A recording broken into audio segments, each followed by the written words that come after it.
37 units? We appear to be 6,963 units short. If we intend to keep our ship, Peter Quill. I know. We clearly need a plan. What about selling Gamora's crap? What? Oh, come on. You've been hoarding them stupid knickknacks ever since you first joined us. I mean, don't tell me they ain't worth nothing. Quarantine zone was always Holding out on My us, Quill. figurines are not knickknacks. Huh, team's in trouble. Then you can't be bothered to make no Set course sacrifice. to the Mako I will star system sacrifice your head. and take us to the majestic mountains of Kakarantara. Guys!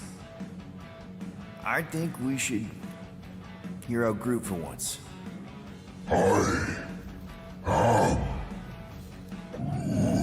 You know, the only problem with your plan is that Lady Hellbender only buys monsters, and you are not a monster. Groot, are you really offering to... No, he is not offering that, okay? It could work. Sell Groot? I guess we could bust him out after. Absurd. Lady Hellbender seeks the monster within. The small, ugly one is clearly the correct choice. He's cruel, sadistic, and his soul is filthy and filled with rage. I vote we sell Groot. I honestly think Lady Hellbender will go for it. Yeah, well, I vote for not Groot. I also vote for the creepy little beast. 2 votes each. Peter? Well, Rocket's definitely scarier on the inside. He's unstable and vicious and totally oblivious to the needs of others. Okay, we get it. All right, let's do this. Let's go sell a monster. We're not seriously flying into that. They say the weather patterns of Seknarf 9 are tied to the temperament of its ruler. That's not how women work. Or weather. We're flying the wrong way. Nah, he's not flying at all. Guys, relax. Just one minor adjustment. I ever mentioned how much I hate rain? Hellbender's castle isn't even that far. That is not a castle. It is an impregnable fortress. So how do we impregnate it? Ask Peter! Let's just get closer. We'll figure it out on the way. There is nothing to figure out. As beast merchants, we will easily gain access to Lady Hellbender. Good. We've already got a beast. All that's left is the merchant part. Good thing I put on my official merchant costume. There is no such thing. Right? The fact you ain't sure don't bode so good. Whoa!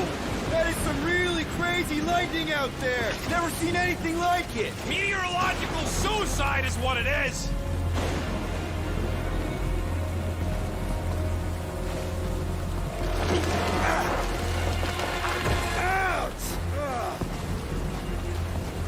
Hey, is my jacket all right? At least you got a jacket.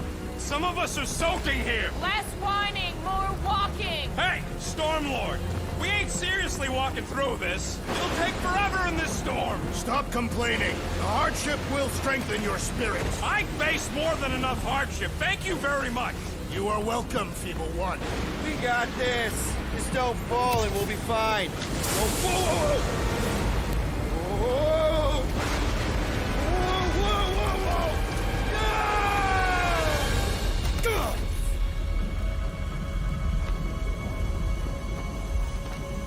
Everyone okay?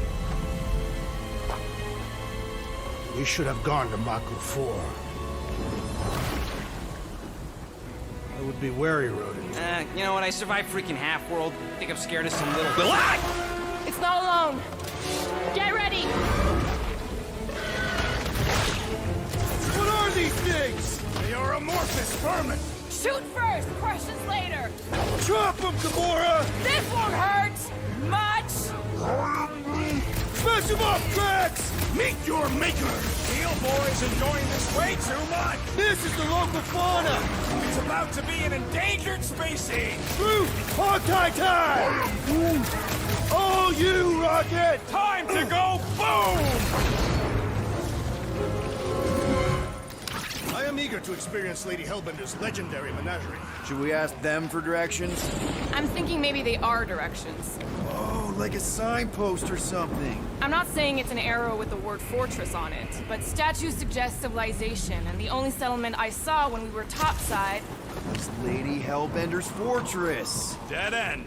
That's just great. It's a retractable bridge. They used them at the prison I was in. Too bad the controls are on the other side of the giant chasm. What are you? Do not have time to dawdle in this jungle. I shall hurl the creature over the chasm so he may activate the bridge. I may activate a hole through your face! Put me down!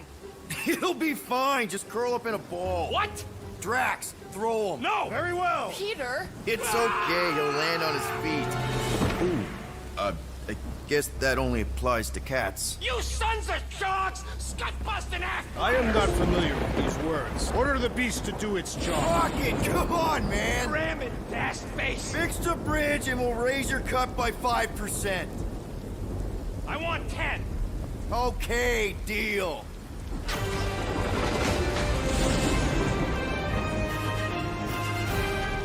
Thanks for the bridge, Rocket. If you even think of pulling that Wait. scud again... Hear that? Guys. I got it.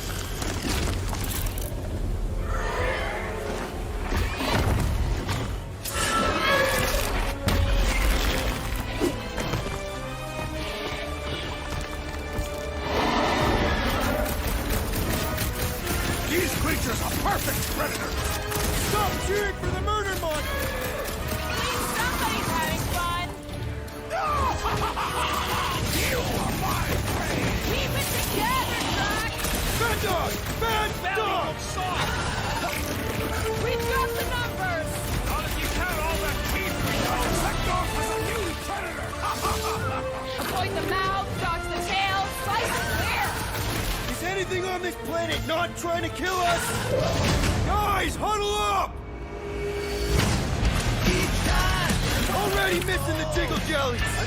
They keep moving around. This must turn my blade! Don't get too close to that mouth! We can't open! This guy barely feels it. Yeah, I smell it too! Come on, we got this! Perhaps these were sent by Lady Hellbender. Well, she can keep them! Regenerate. How come monsters are never friendly?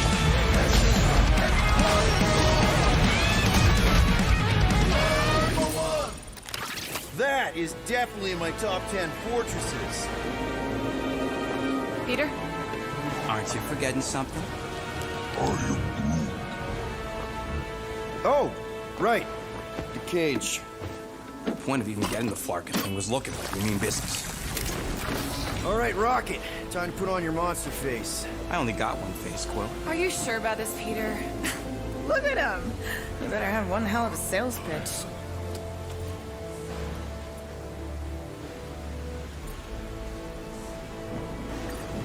Maybe Gamora's right.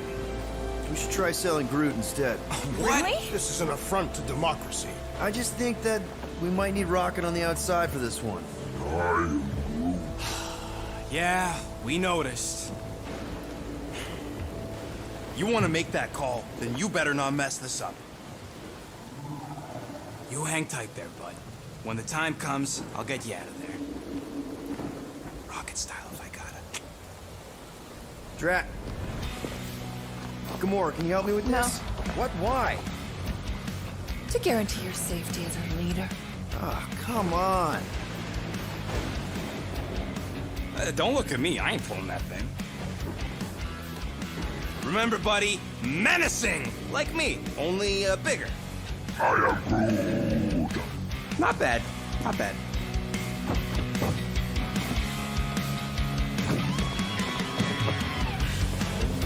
Easy, big guy. So, how long before someone else wants to pull this thing? We are 60 clicks from the fortress. I'd say closer to 75. We got this!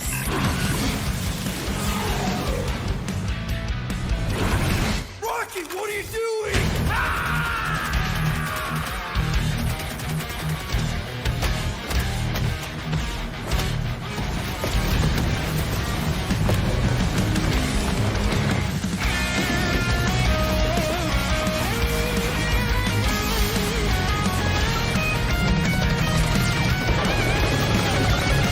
Who's the monster now?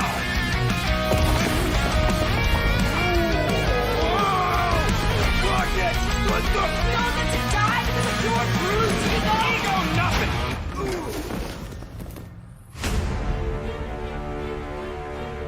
Guardians of the Galaxy. How many times do I have to kill you? The audacity that you thought you could rob me! Dweller, feast upon them!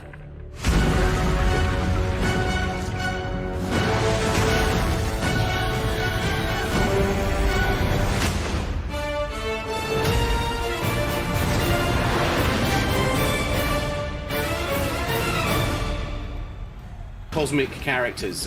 Growing up as a kid, I read them, enjoyed them, loved them. I had the opportunity to write for Marvel on some of their cosmic titles. I went back with the help of Bill Roseman, the editor, and kind of cherry-picked characters from Marvel's past. The opportunity here was to build a team, but to make it all underdogs, so that the reader would think, oh my gosh, how is this team going to survive? And that became the Guardians of the Galaxy comic, which we loved working on. I remember the first time that the Marvel crew came to Montreal, we were showing them the design of the characters, how they would look, and they stayed silent. I don't know if it's a minute, but in my head it was a minute. I was like, oh my God, like they hate it. We realized how much that Marvel and Eidos Montreal share and have in common, and that we knew the Guardians were in perfect hands. Looking at the samples that Eidos were kind enough to show me, I think he's fantastic and absolutely in the spirit of what these characters are. What makes the gameplay experience unique to me is no matter in what phase of the game you are, whether you're in exploration or you're fighting, the Guardians are constantly around you and you never feel alone. While you're the leader, the Guardians will also challenge you and make decisions on their own, and you will have to adapt to it. You are literally part of the Guardians of the Galaxy. The decisions you'll make will have lighthearted to haunting repercussions, and the game will react to what you do and say. Gamora, no killing teammates! Says who? It's literally in your contract! I made no such commitment. You are playing as Star-Lord and you're using your blasters and you're using your jet boots. Star-Lord is really empowering. He's very agile on the battlefield. He can slide and over with his jet boots. Of course, he has his elemental blasters that have different powers as well. And on top of all of this, he can use the unique abilities of his Guardians.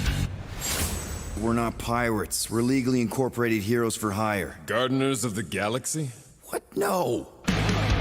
The story is about a group of misfits, the Guardians. In our world, they've been together for less than a year. They create something on a small scale that looks insignificant.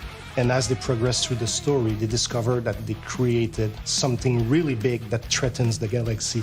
There are a lot of very interesting villains in the Marvel franchise. And when you're starting to work on a story like this, you get to get your pick of which ones will make the best for this story. That gives us the opportunity to bring in some that are well known, but some that are also not all that well known. What Eidos is getting so right about them is capturing what it's like to be a misfit family. They're also bringing an amazing imagination to it. You're going to see planets and characters that are going to blow your mind.